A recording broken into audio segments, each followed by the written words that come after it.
Isang maputik na araw sa atin mga ka-mad art. Ang aking mad art na ito ay kailangan ay pagtitiyaga at mahabang pasensya sa paggawa. Ayan, unti-unti po ay pinapahira natin.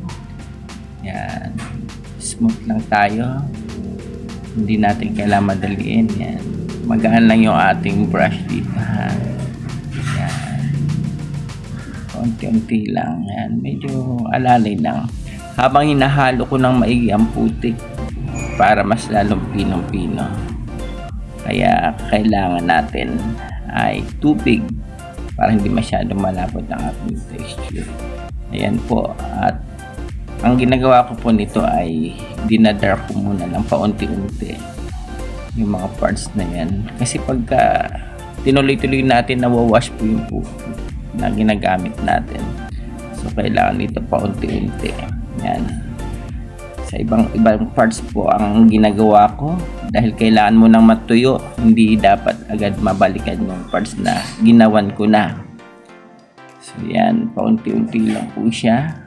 Kailangan dito pagtsatsaga lang, pasensya. Yan. Medyo masela na yung ating medium na ginagamit, yung putik na yan. Yan. Kabila naman muna natin lalagyan. Yun. Habang kinukunan ako ng aking cameraman, ng aking anak na si Prosper.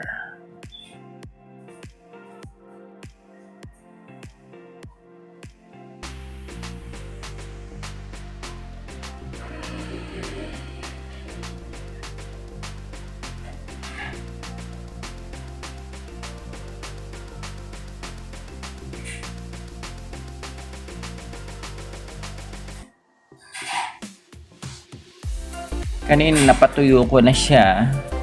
Ayan na siya. Medyo nilagyan ko na rin ng background niya.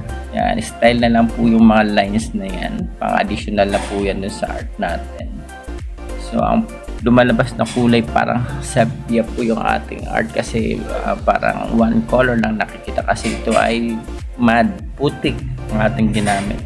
Nilagyan ko rin siya ng wisik-wisik kanina gamit yung mga kamay ko. At ang pinakamahalaga sa mga art natin ito at huwag natin kalilimutan sa lahat ng mga artist ay ang yan, signature natin. Yan, kung kailan natin ginawa. Ayan.